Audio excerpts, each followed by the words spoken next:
Informatīvi izglītojošu un analītisku raidījumu cikls Bez robežām par sabiedrībai nozīmīgo un aktuālo Vidusdaugavas reģionā. Klāt laiks raidījumam Bez robežām Radio 1 ētrā, Jākapilī 107,0 FM, Preļļos 91,6 FM un internetā Radio 1 LV studijās Māris Žigats. Šodien raidījumā par ko runāsim? Par kultūras pasākumiem. Vai būt nākotnē pilsētas svētkiem un producentu organizētiem pasākumiem, vai varbūt arī nē.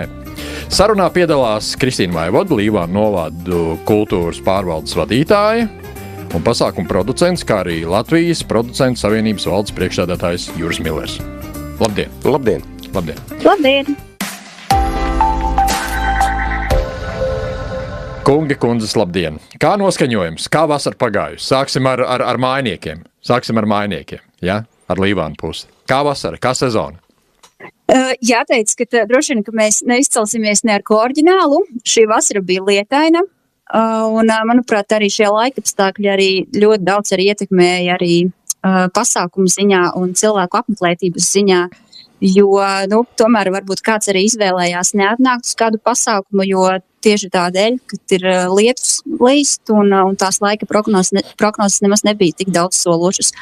Un, protams, ņemot vērā arī to, ka, diemžēl jāteic, ka mums pašiem novadā tikai viena Rožupes estrāde, kur arī ir tā kā zem brīvas dabas ar laikapstākļiem, kuri var lutināt, gan saulīti spīdēt, gan arī lietus līdz galvas. Un tas arī šī situācija arī ietekmēja to, ka tie pasākumi bija arī mazāk apmeklēti, kas bija tieši ārā pasākumi. Vaivodas kundze, cik daudz procentuāli sezonā gada griezumā jums ir pašu pasākumu un cik daudz ir producentu pasākumu, kas brauc, kā teikt, ar savām biļetēm un pašrīko pasākumus izmantojot jūsu estrādu vai kultūras iestādi, kur jums ir tā? Esat parēķinājis kādreiz, cik tas apmēram ir? Puse? Mazāk? Tas ir jāteic, īstenībā konkrēti nevar pateikt, kurā gadā ir varbūt puse uz pusi, kurā gadā tad savukārt ir mūsu pašu šie pasākumi ir vairāk. Es domāju, ka es vairāk sliektos droši vien par kādiem 60% ir tad mūsu, un tad tie atlikušie varētu būt šie producentu pasākumi. Bet, pieminu, ka tas ir droši vien atkarīgs arī no kāda šī gada griezuma, jo kādā ir vairāk un kādā ir mazāk. Kādu laiciņu atpakaļ pa visu Latviju izskanēja producentu savienības pārmetumi lielajām pilsētām, mūziķi tā skaitā visi dabūja, kā teikt, paši sevi tikai aizmirst. Par tirgus kropļošanu. Miller kungs, pastāstiet vairāk, kāpēc jums šķiet, ka kaut kas nav īsti tā, kā vajadzētu būt? Jāsaka, šo tēmu aktualizēja pirms Latvijas producentu savienība, par to runāja publiski šogad, to aktualizēja Ģirds Majors, kurš nav mūsu biedrs, bet arī aktīvi strādā pasākumu producēšanas nozarē jau daudzus gadus, un viņš akcentēja vienu aspektu, kas varbūt izraisīja, plašu rezonanci tieši par šiem mūziķu honorāriem pilsētu svētkos, kas viņa skatījumā atsevišķos vai daudzos gadījumos ir neadekvāti pret, pasākumu apmeklētību un citiem aspektiem, tad mēs savukārt vairāk vērsām uzmanību uz citiem faktoriem, kas mums šķita svarīgi ilgtermiņā, un proti, par ko mēs esam jau runājuši ar daudzām pašvaldībām, un ir bijušas tikšanās arī ar kultūras ministriju, ar viedās attīstības ministriju un ar ekonomikas ministriju, ar konkurences padomu un daudzām citām institūcijām, tā skatā Latvijas pašvaldību savienību, par to, ka šī pilsētu svētku un pašvaldību darbošanās komerc pasākumu jomā, viņa ir šobrīd pāraugusi likuma varbūt ietvaru un vairs nekalpo tam mērķim, kas ir rakstīts likumā, bet viņi kalpo vienkārši peļņas gūšanas mērķim, jo daudzas pašvaldības nespēja finansiāli atbalstīt kultūras nozari tādā apmērā, kādā tas būtu nepieciešams, un saka, pelniet. Un tiem nabaga kultūras nama darbiniekiem vienkārši nav citas izejas, kā sākt nodarboties ar kultūras pasākumu, komerc pasākumu organizēšanu. Mūsu ieskatā tādā veidā bieži vien kropļojot tirgu, jo pašvaldībām ir ļoti daudz priekšrocības. Un pirmā priekšrocība ir tā, ka pašvaldība iedala budžetu, kurš tā vai citādi tiks kompensēts no nodokļu maksātāja naudas gadījumā, ja pasākums būs nesekmīgs. Es, piemēram, neesmu dzirdējis, ka kāds būtu nofinansējis no personīgās kabatas tos zaudējumus, ko radīja, piemēram, festivāls Taste Bauskā vai šovasar. Man grūti tur kaut kā tiesvedība. Jā, tas ir maksājis. Tiesā cilvēks, kas organizēja par naudas izsaimniekošanu. Jā. Un rīkotājs ir direktors ir zaudējis amatu. Jā. Man ir grūti atcerēties tagad šovasar Meža parka lielajā izstrādē arī notika pašvaldības rīkots ļoti specifisks pasākums, ko apmeklēja daži simti apmeklētāji, bet pēc tās neoficiālās informācijas, kas ir mūsu rīcībā zaudējumi, ir bijuši mērāmi 10, ja ne 100 tūkstoši eiro šajā pasākumā. Tur arī nav dzirdēts, ka kāds būtu no pašvaldības ierēģiem atmaksājis pašvaldībai, teiksim, šo te naudu.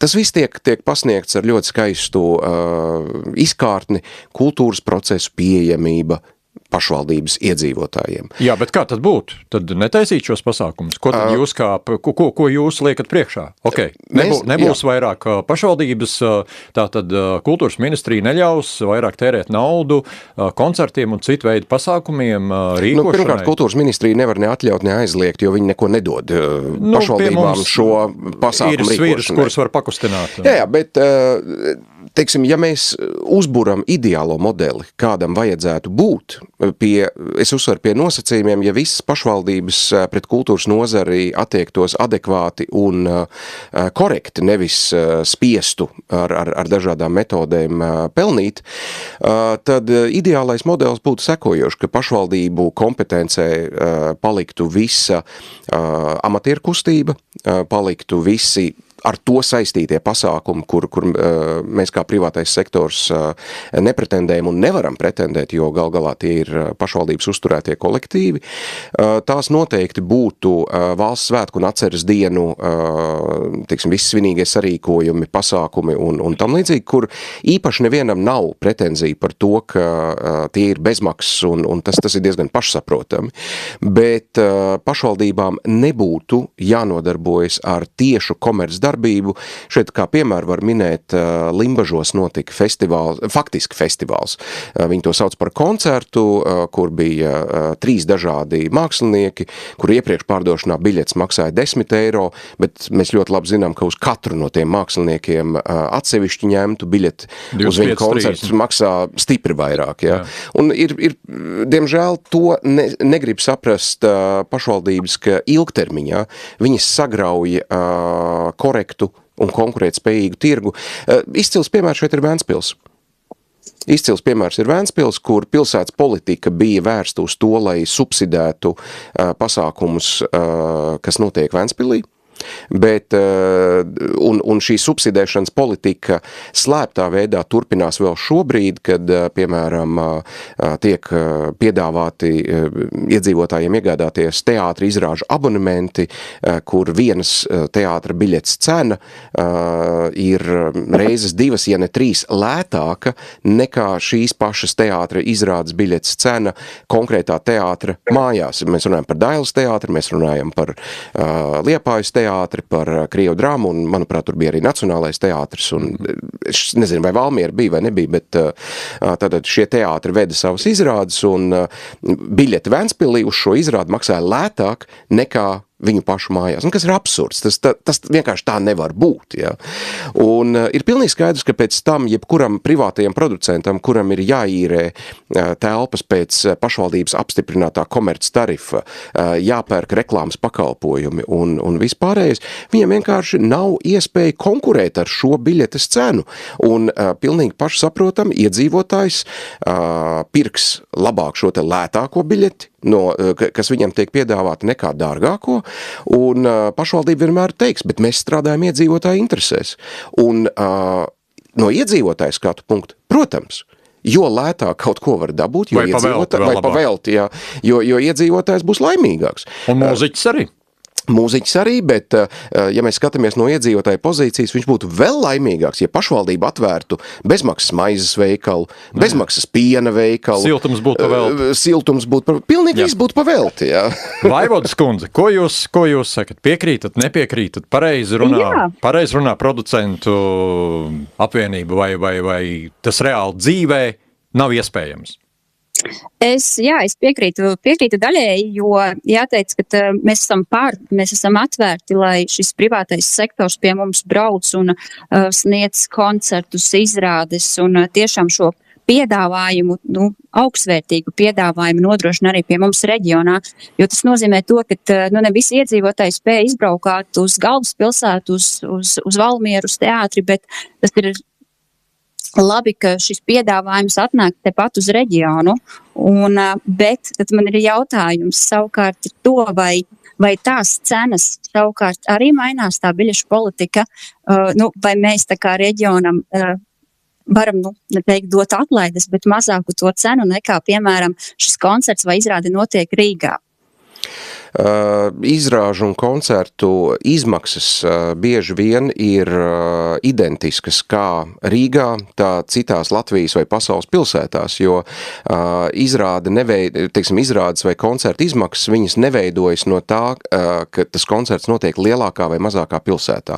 Jā, ir atsevišķi faktori, kas ir mainīgi. Protams, būs atsevišķi izmaksas, tām, ja pasākums notiek arēnā vai ja pasākums notiek kultūras centrā, bet ir ļoti daudzi faktori, kas nemainās un kas izrādes norisi vai koncerta norisi reģionos pret salīdzinājumu ar Rīgu padara vēl dārgāk, un tas ir transporta izmaksas.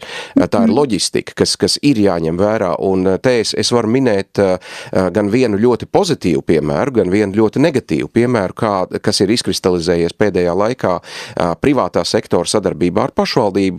Viens negatīvais piemērs ir, kur pašvaldība zinot pusotru gadu iepriekš, ka pie viņiem tiks vesta ļoti liela vērienīga teātra izrāde ar lielām izmaksām, dienu iepriekš ieliek citu teātra izrādi, kuru viņi ir nopirkuši, un tirgo uz viņu biļetes 3 reiz lētāk nekā uz šo teātra izrādi, ko ved privātais producents. Bet no privātā producenta paņem pilnu īres maksu un visas ar to saistītās izmaksas. Līgumā nevar atrunāt tādas lietas? Šis ir negatīvais piemērs, kas konkrēti parāda to, ka, un, protams, pa 10 eiro zāle bija pārpildīta, pa 15, 20 vai 30 eiro zāle bija maigi izsakoties pustukši, un producents plēs matus, ko darīt.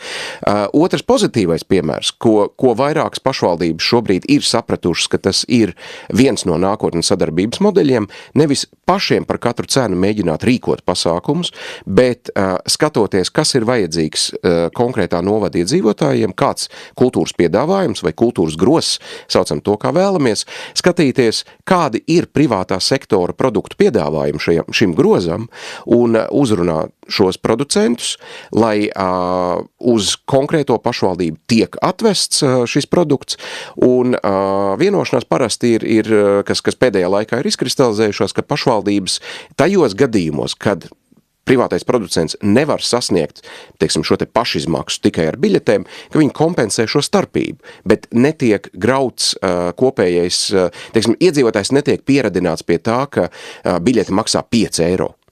Jā, kas ir vienkārši, tā vairs nevar būt. 5 eiro maksā kafijas krūzīte, nevis... Jā, bet vai kafijas krūzīte 5 eiro maksā arī Latvijas nomalē? Mēs varam atrast ļoti daudzās Latvijas, es negribu teikt nomalēs, es teiktu robežu zonas pilsētās, kur kafija maksās tikpat cik Rīgā un kur paēst pusdienas tam pašam māksliniekam, kas no Rīgas aizbrauc uz šo pilsētu, izmaksās dārgāk nekā Rīgā. Vaivodas kundze, pilsētas svētki. Kā mums rīkoties šī situācijā, ja producentu apvienība saka, nav īsti, nav pareizi? Kā jūs domājat?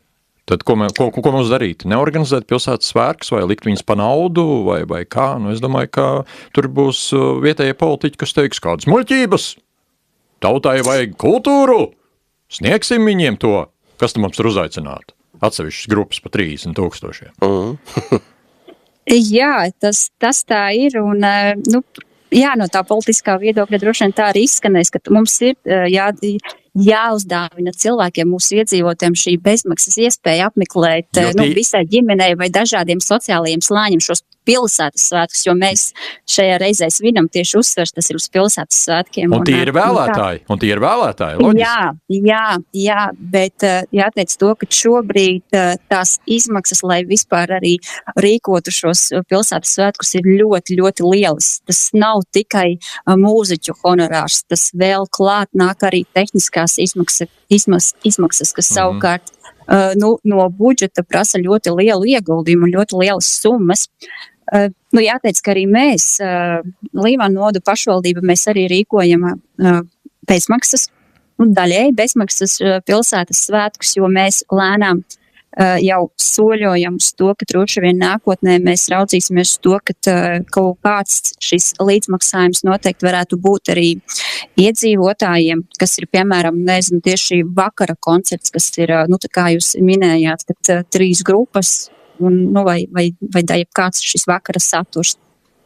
Šobrīd mums ir tā, ka mēs ejam uz to, ka mums jau ir viena daļa, tad arī simboliski ieejas maksa, bet nākotnē mēs arī izvērtējam un domājam par to, kā mēs varētu pāriet arī uz to tādu cilvēka līdzmaksājumu šajos pilsētas svētkos, kas ir tāds gluži nenoteikti, ne visas dienas vai ne visām aktivitātēm ir jābūt arī tādām aktivitātēm, kur nāk ģimene un darbojas, bet uz tādiem kā vakara koncertiem, par to ir jādomā. Protams, mums vēl pie šī visa ir jādomā par to, ka mums šī teritorija ir ļoti tāda sarežģīta, mums nav estrādes, mums ir uzcela, kurā mēs svētkus svinam, un tur ir jādomā par to loģistiku, kā mēs nodrošināsim šo biļešu iegādi, kā cilvēki varēs ienākt, un kā mēs nosargāsim visu šo teritoriju, lai neiekļūst vēl pa citiem celiņiem. Tās ir vēl izmaksas, galā apsardz, žoks un vēl. Jā, jo tā teritorija ļoti liela, un tad jādomā, mēs it kā arī sakam, ka ir jāmaksā līdzmaksājums, bet mums vēl tāpat aug šīs maksas par apsardzi, par tehniskajām izmaksām. Millerkungs. Jā, es gribēju piebilst to, ka politiķi, protams, vienmēr prasīs it sevišķi priekšvēlēšanu periodā, ka vajag organizēt bezmaksas, jo tas viņus parāda labā gaismā. Bet paskatoties, kuras pašvaldības visaktīvāk Latvijā rīko šādus bezmaksas pasākums vai subsidētos pasākums ar dempinga cenu biļetēm, tad tās interesantā kārtā ir tās pašvaldības, kas saņem līdzekļus no pašvaldību izlīdzināšanas fonda. Tātad viņas pat nenopelna pašas, lai šos pasākumus vai šos svētkus varētu atļauties rīkot. Un tas varbūt arī ir tāds diskutabls jautājums, ja? vai brīdī, ja pašvaldība ir subsidēta, vai viņa var atļauties tērēt lielākas vai mazākas summas uzdzīvei. Un, ja mēs runājam par uzdzīves faktoru, ja, tad es domāju, kliedzošākais bija Daugavpils pilsētas svētki ar budžetu 700, ja nemaldos, 50 000 eiro, kas tajā dienā kļūdami par bezmaksas pasākumu, viņi faktiski izslaucīja visu tuvāko Latgales areālu. Un visi tie producenti, kuriem bija pasākumi tajā dienā citās Latgales pilsētās, 50 km robežās, 50 līdz 80 km radiusā, viņi visi strādāja ar zaudējumiem. Kāpēc? Tāpēc, ka cilvēki izvēlējās aizbraukt uz bezmaksas pasākumu. Citā pilsētā nevis apmeklēt maksas pasākumu savā pilsētā. Radio 1 ēterā raidījums bez robežām, studijā Māris Žigats. Šodien runājam par kultūras pasākumiem un esam pievarējuši pus raidījumu. Mums vēl ir ko parunāt. Parunāsim nedaudz arī par tuvojošo rudenes, teju jau ziemas sezonu. Vaivodas kundze, kas jums, kādi plāni? Kas ar ko var rēķināties cilvēku, ko varēs redzēt pie jums, dzirdēt, apmeklēt, daudz pasākumu, maz, esat visu naudu jau iztērējuši. Gada beigas, kā teikt, vairāk nekā nav. Neprasi man nekā nav, ja? Mēs kā mūziķi bieži vien ar šo saskaramies ar jautājumu. Vai jūs varētu atbraukt uzspēlēt? Jā. Cik jums tas honorārs? Un tu sāc teikt, nesaki, man tik daudz nav. Kā ir ar jums? Jā, mums droši vien, kā arī citās pašvaldībās ir šis gada nogali ir tāda saspringta, jā, jo tad ir jāsaliek šis budžets un jāapskatās, kā mēs esam dzīvojuši pa gadu un kas ir palicis šai gada noskaņai. Jā, es varu teikt, ka noteikti novembrī mēs svinēsim valsts svētkus, ne tikai pilsētā, bet arī visos novada centros. Un arī aicinām iedzīvotājus apmeklēt. Un savukārt tas decembris būs tāds nedaudz vairāk droši vērsts uz tādu ģimeniskāku lietu un būtību, tādu, kad sanākšanu kopā, tādu kopības sajūtu, ka mēs aicināsim protams, uz egles iedegšanu ar vietējo amatnieku un uzņēmēju tirdziņu, un tad iedegsim savu svētku egli, un tad savukārt gada izskaņā būs arī Ziemassvētku koncerts, izrāde. Jā, es gribētu vēl atgriezties pirmīt Millerkungs aizskār pašdarbniekus un teica, viņiem viss, kā teikt, ir jādara. Es daļai piekrītam. Es daļai saku jā. Tāpēc man ir bijis tas gods arī pavadīt kultūras namu 2 gadus, un man ir neliela pieredze un izpratni par šiem jautājumiem. Bet vai Vaivods kundze jums nešķiet, ka ja vietējiem iedzīvotājiem katros svētkos būs jāskatās, cik jums ir kolektīvi, dejotāji, kori un tā tālāk, vien un tie paši visu laiku? Vai nebūs tā, ka kaut kādā brīdī viņi teiks, paldies, mums vairs negribās kultūru? Brauksim mēs uz Daugavpili, tur koncerts paveltī, tur vismaz kaut kas cits uzstājās. Vai mēs nenonāksim līdz tādam absurdam brīdim, ka mazākas pašvaldības vienkārši, tur ir 25 cilvēki. Man dzimtā pilsēta Sabilē ziemas rudens periodā, tur principā ir daži pensionāri dzīvo. Tur pasākums var netaisīt, jo tur nav cilvēku.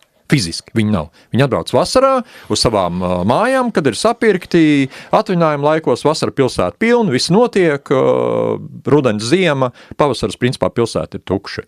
Kā ir ar Vaivodas kundzi, ar jūsu pusē? Kā jums šķiet? Nebūs tā, kad vienā brīdī, ja mēs tik tiešām paliksim pie šī modeļa, kā kultūra būs tikai pašdarbnieki, jo neviens nevarēs vairāk samaksāt par mūziķiem, jo honorāri ir lieli, viss būs pieradināti pie lielām naudām, lejā cena neviens laist negribēs. Miller kungs piedāvā savus teātra izrādes un koncerts, un cilvēki saka, biļete dārga, mēs neiesim. Ko darīt šādā situācijā? Kā būt? Vaivodas kundze. Jā, es arī piekritīšu, kā jūs iepriekš teicāt, kad sākas teikt, ka mums ir daudz par daudz šīs amatieru mākslas kolektīvu dalības pasākumos, un savukārt mēs cenšamies turēt tādā balansā, kad, ja mēs, piemēram, arī attiecībā uz valsts svētkiem, jā, ja mēs, piemēram, iesaistām šos amatieru mākslas kolektīvus 1 gadu, tieši valsts svētku svinēšanā, tad nākamajā gadā mēs cenšamies tad skatītājiem kaut ko citu piedāvāt, ne tikai skatīties uz šiem amatieru mākslas kolektīviem. Mums novadā ir vairāk kā 20 amatieru mākslas kolektīvi, tāpēc viņi ik pa laikam arī rotē, un ir arī jāteic, ka arī cilvēki pagastos, viņi arī uzsver, ka viņi arī gribētu redzēt kādu amatieru mākslas kolektīvu pie sevis, ar jaunākām izrādēm vai ar kādu arī deju uzvedumu. Un tad mēs arī cenšamies tādu rotāciju veikt, kad mēs piedāvājam arī novadā, pagasta centros. Bet tagad teorētiski jūs sakāt, ka varat mierīgi iztikt bez lielajiem galvaspilsētas māksliniekiem, nav vajadzīgs. Jūs tiekat galā ar savējo, vai ne tomēr? Nē, noteikti mums jau cilvēki jau skatās, kas ir apkārt, kas ir citur, kas ir aktuāls šlāgeru mūzikā, un tad viņi saka, hei, kāpēc pie mums nav? Un, tā cilvēku tie viedokļi ir ļoti dažādi. Citi grib redzēt amatieru mākslas kolektīvus, citi savukārt grib, lai atved uz šo mazo pagasta centriņu arī kādu zvaigzni, kas ir televīzijā ieraudzīts. Miller kungs jums aizvadīs zvaigzni un uzliks biļeti 20 eiro, jo tieši tik viņam ir vajadzīgs, lai nosegtu honorāru, tehniskās izmaksas, loģistiku un visu. Vai cilvēki ir gatavi maksāt tādu naudu? Nē, noteikti pagastos tas noteikti nav tie 20 eiro. Te mēs varam runāt par pilsētu, par tām izmaksām par 20 eiro, bet noteikti nepagastos. Miller kungs. Mēs varam aizvest, bet tur nekā nebūs. Mēs arī varam godīgi, tad, kad sadarbībā, tādā sadarbībā un līdzsvarā strādājot arī ar publisko sektoru šiem producentiem, tad, man liekas, ir ļoti būtiski runāt tieši valodu izstāstīt, ka, hei, varbūt šis pie mums neaiziet, varbūt kaut kādu citu jūs varētu piedāvāt. Un, jāteic, bija sāpīgi dzirdēt šo tādu negatīvu atsauksmi par to, kad ir sarunāta izrāde, bet ieliek pirms tam. Man liekas, jābūt tādai tolerancei vienam pret otru, ka, ja mēs esam vienojušies, tad šis jau arī paša kultūras centra vai paša nodara labā, kad jau ir liels pasākums, kāpēc mums dublēt gandrīz piekdienu un sestdienu vienu un to pašu. Jo cilvēku jau ir tik, cik ir. Nu jā, Millerkungs, ko jūs sakat? Jā, es varu piebilst to, ka Māris mazliet, tā teikt, nogriez tā kā ar nāzi. Mēs nerunājam par to, ka pilsētas svētkos vairs nedrīkst vispār būt Nē, mēs apskatījām no šāda viedokļa, jo tāds mirklis var pienākt. Nē, mēs runājam un virzamies, teiksim, uz to modeli, ka visā pasaulē, es esmu pētījis šos te apkaimes svētkus, novada svētkus dažādās pasaules valstīs. Kā viņi notiek? Viņi notiek balstoties uz vietējo kopienu. Arī ar mazu iedzīvotāju daudzumu. Mazā vācu pilsētiņā tur būs vietējais ugunsdzēsēju orķestrs, kas vienmēr spēlēs, tur būs vietējais deju kolektīvs, kas vienmēr rādīs savus priekšnesums un tā tālāk. Ja? Bet nav šajās pilsētās prakse, ka pašvaldība pavelti uzsauc, nezinu, Robiju Viljams, piemēram. Jā? Jā. Pieņemsim. Pasaules liels zvaigznes. Pasaules zvaigznes. Es zinu vienu konkrētu piemēru. Tas ir Rio de Janeiro, kas regulāri rīko bezmaksas pasaules līmeņa bezmaksas zvaigžņu koncertus savā pludmalē. Tur ir bijusi Madonna, tur ir bijusi Lady Gaga, tagad neatceros. Queen, manuprāt, ir bijuši arī savulaik. Un DJ populāri. Jā, bet viņi to dara ar vienu konkrētu mērķi. Viņi zina, ka tie būs 2,5, varbūt 3 miljoni skatītāju pludmalē, tie būs miljoni turistu atstātie dolāri, eiro vienalga. Viesnīcās, ēdināšana, pakalpojumi, aviācijas biļetes un tā tālāk. Un tas nenotiek katru dienu, tas notiek reizi 5 gados. Jā, bet tad varbūt uz šādu modeli ir jāiet arī pašvaldības, ka pilsētas svētkus, kā teikt, atzīmēt varam tā mazāk, mierīgāk, klusāk, taupīgāk katru gadu, bet reizi 2 vai 3 gados, tad mēs varam atļauties uzaicināt kādu lielāku zvaigzni, bet Vaivods kungs teica, negrib maksāt, viņi nemaksās 20 eiro, kā būt? Mans honorārs grupā ir tik, cik viņš ir. Te es varu teikt vēl vienu negatīvo piemēru, kas būtu valsts līmenī jālabo un jāskatās, kā to darīt. Ir daudz pašvaldības, kas ir ieviesušas tās augtās lojalitātes kartes vai iedzīvotāju kartes savā novadā. Un uz tiem pasākumiem, kurus rīko pašvaldība ar šo iedzīvotāju karti, cilvēks var dabūt biļeti vēl lētāk nekā viņa maksātu bez šīs kartes. Ja? Tad tas, par ko mēs runājam, šī karte, piemēram, varētu būt instruments, kā arī uz privātā sektora rīkotajiem pasākumiem būtu pieejams atlaides, bet tad ir jābūt mehānismam, kā pašvaldība privātajam producentam šo biļetes starpību nokompensē, šo atlaidi nokompensē. Un tas ir instruments, kā mēs varam ilgtermiņā skatīties uz šo sistēmu. Ja iedzīvotājiem šie 20 eiro, kas varbūt citās pilsētās ir pašizmaksas nosedzošā summa par biļeti, ja, ir citviet ir adekvāts, bet kaut kur nav paceļams, tad ir jāmeklē šie instrumenti, kā iedzīvotāji viņu padarīt pieejamu, bet negraujot kopējo tirgu. Jo es vēlreiz atgādināšu šis Ventspils piemērs, kas bija gadiem ar subsidētām biļetēm, ar biļetēm, kas maksāja 10 reiz lētāk nekā Rīgā vai citā Latvijas pilsētā, kas bija novēdis pie tā, ka rīdzinieku ģimenei bija lētāk iekāpt mašīnā, aizbraukt uz Ventspili, paņemt viesnīcu, noskatīties koncertu un atbraukt atpakaļ uz Rīgu, tas viņiem bija lētāk nekā nopirkt šai pašai ģimenei biļetes uz to pašu koncertu vai pasākumu Rīgā. Un tas ir absurds. Ja? Maize mums maksā piedošana, bet plus mīnus vienādi visā Latvijā.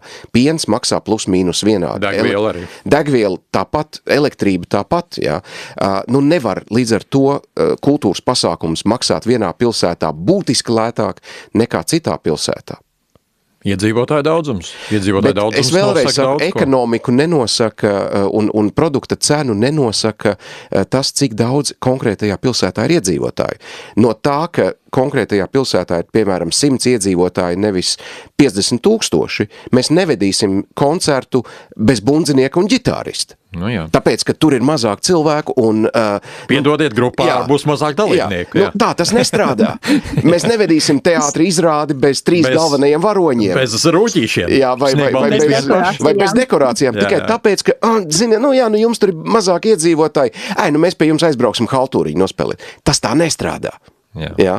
Un, tas skanēs ciniski, bet piedošanu, tad, kad Māris Žigats kā dziedātājs ieiet studijā, mikrofons, kurā Māris Žigats dzied, maksā tieši tikpat daudz, cik mikrofons, kurā dzied Justins Bībers vai Madonna. Vai pasaules zvaigznes. Tas mikrofona kabelis, kas aiziet līdz datoram pie skaņu režisora, un tas dators maksā tieši tikpat Anglijā, Amerikā un Latvijā. Nu, jā. Vienīgā atšķirība mums ir tas, cik dziesmas, piemēram, un koncertus var pārdot Māris Žigats pēc tam, un cik koncertus var pārdot Justins Bībers. Nu, jā. Ja? Bet izmaksas, lai radītu, mums ir vienādas. Ļoti līdzīgas. Un ļoti samērojamas. Ja? Vaivats kundze, noslēdzot mūsu ne īso, ne garo sarunu, tādu vidējo sarunu, sauksim viņu tā, visu mēs neizrunāsim, bet kādu jūs redzat to ideālo, to modeli? Kā vajadzētu būt pareizi? Jūs redzat kaut kādu izēju no šīs situācijas, no producentu redzes punktu, jūs kā vadītāji? Kā jūs redzat? Ko darīt tagad? Neaicināt mūziķus vai aicināt, vai nelikt biļetes cenu, likt? Kā būt? Īsti, tā kā es domāju, ka pilsētas svētki vēl varētu palikt vēl citām daudzām sarunām, bet attiecībā par to tādu producentu sadarbību, kā arī minēju, man liekas, šis ir jābūt tādā tandēmā, kad mums ir jāstrādā roku rokā, jo tas ir jāteic arī to, ka atvieglotu arī mūsu kā kultūras iestāžu vadītāju tādu darbu, jo ja cilvēks jau uzreiz producents ir sagatavojis savu piedāvājumu uz gadu, tad mēs zinām, ar ko rēķināties, kurā laikā kādu likt un, protams, izvērtēt. Es joprojām gribētu teikt, ka tomēr tās maksātspēja reģionos atšķiras, un tad ir jāizvērtē, vai tiešām biļete Liepājā un Līvānos var būt viena un tā pati.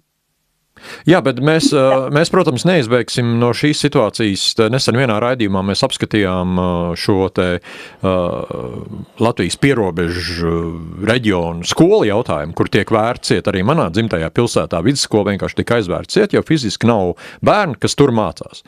Šeit ir līdzīga situācija, ka mēs nevaram no, teiksim, maza ciema, kur dzīvo 50 cilvēki, aizvest viņiem liela izrāde, kur izmaksas ir tieši tādas pašas, kādas tās ir kādā lielā pilsētā. Tā tad ir tikai 2 varianti. Vai šo izrādu nopērk pašvaldību un uzdāvina šim ciemam, vai šis ciems, principā, šo izrādu brauc skatās tuvajā lielajā pilsētā. Es citu modeli neredzu. Ar lielajām... Ja es drīkst, ar lielajām pilsētām ir viena traģēdija, un šī traģēdija ir sekojoša, ka pirms traknajos gados tika sabūvēti ļoti skaisti reģionālie kultūras centri, koncertzāles, Cēsīs, Liepājā, Rēzeknē, bet neviens līdz šai dienai, un kad es to jautāju pašvaldību izpildu direktoriem vai vadītājiem, es saku, labi, mēs aizvedīsim uz šo reģionālo centru, koncertu vai teātri izrādi darba dienā 7 vakarā. Un tagad paskatieties uz sava novada sabiedriskā transporta grafiku vai 10 vakarā, kad tas koncerts būs beidzies. Šis skatītājs, piemēram, no Liepājas, var aizbraukt uz Kuldīgu, uz Aizputi, uz Skrundu. Vai kas būtu tas areāls, teiksim, tie 50 līdz 70 kilometri. Tas pats ir ap Rēzekni, tas pats ir ap Līvāniem vai jebkur citur. Un mēs rezultātā nonākam pie tā, ka Liepāja ar savu koncertzāli, ar teātri, ar daudzām vēl kultūra vietām, viņa bieži vien ir vēl sliktākā stāvoklī nekā Līvāni vai kāda cita mazāka pilsēta, kur ir viena kultūra telpa un kur cilvēki nāk varbūt reizi nedēļā uz pasākumu. Nevis, kur viņiem ir katru dienu 5 izvēles. Kāda ir jūsu sadarbība ar šo jautājumu, Vaivodas kundze? Esat plānojuši kādreiz, kad papildus reizes, lai cilvēki tiktu mājās, jūs saskaraties ar šādu problēmu vai izbrauc ar savu privātu auto? Es teiktu, ka droši vien, ka vairāk brauc ar privāto. Mēs esam gājuši nedaudz šim posmam cauri, tad, kad bija tāda teikšana, kad piemēram, cilvēki no pagastiem netiek uz pilsētas koncertiem kultūras centrā, kuri notiek. Un tad mēs ņēmām un organizējām transportu. Un kas viņi atmaksā? Tas bija tāds, mēs pat uzsaucām, jāteic. Nu jā. Pašvaldība dotēja šo transportu. Viņam vajadzēja vienkārši iekāpt transportā un atbraukt. Tikai tik daudz saņemties, kā teikt, iekāpt transportā. Jo pirms tam bija kliekšana, kad viņi netiek, viņiem nav ar ko atbraukt un pagastā nenotiek. Un, ziniet, man liekas, šis beidzās tā iniciatīva drīz vien pēc otrās reizes, jo iekāpa vien pāris cilvēki, vai arī bija tādas reizes, ka vispār šo transportu neizmantoja. Bļaušana kā vienmēr lielāka ir nekā tā darīšana, jā. Jā, bet man liekas, ka šeit arī, kas mums ir novērots, ir tas, ka, īpaši no lauku teritorijām, ja cilvēki grib braukt šo koncertu, viņi tā kā savā starpā arī lauku teritorijā sarunā draugus, un viņi iesēžas vienā mašīnā un brauc arī uz koncertu. Visu mēs nezināsim. Atstāsim kaut ko arī nākamajai reizei, kaut ko nākamam gadam, kas nemaz nav aiz kalniem, pavisam drīz. Es saku lielu paldies par sarunu, lai izdodas visi plāni producentu savienības, kā teikt, šai te problēmai, ko jūs esat pacēluši, kas ir principā ļoti loģiska. Un arī es vēlu veiksmi Vaivodas kundzei, lai arī, kā teikt, sauksim to par provinciju, jo cilvēki, diemžēl, ir, kā teikt, izvēles priekšā, teikt, kā būt, kur man redzēt labu koncertu vai labu teātru izrādi, doties ar kājām uz lielu pilsētu, kā vecos laikos skatīt mākslu, vai gaidīt pilsētas svētkus, ka kaut kas atbrauks, vai neatbrauks. Es vēl gribētu tikai piebilst to, ka cilvēki mūsdienās ir kļuvuši arī prasīgi pret kvalitāti, un ļoti daudz cilvēki ir sākuši apzināties to, ka kvalitatīvs produkts, kas ir radīts profesionālai skatuvei, ir jāskatās tam profesionāli piemērotā telpā. Tātad ārestrādes tikai, kas ir pasākums, kas ir taisīts priekš. Jā, tam ir jābūt speciāli ārestrādē veidotam pasākumam.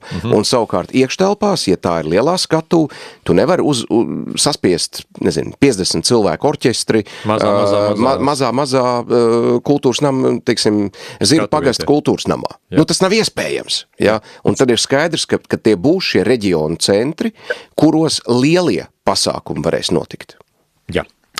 Labi, paldies, es saku jums par sarunu. Juris Millers, Kristīna Vaivoda, paldies arī, dārgie Radio 1 klausītāji. Pavisam drīz jau būs jauns raidījums. Studijā bija Māris Žigats. Uz drīzu sadzirdēšanos, visu labu. Atā. Jūs klausījāties informatīvi izglītojošu raidījumu ciklu Bez robežām. Raidījumu cikls Bez robežām katru pirmdienu 16:10 un atkārtojumā ceturtdien 11:10 un svētdien 11.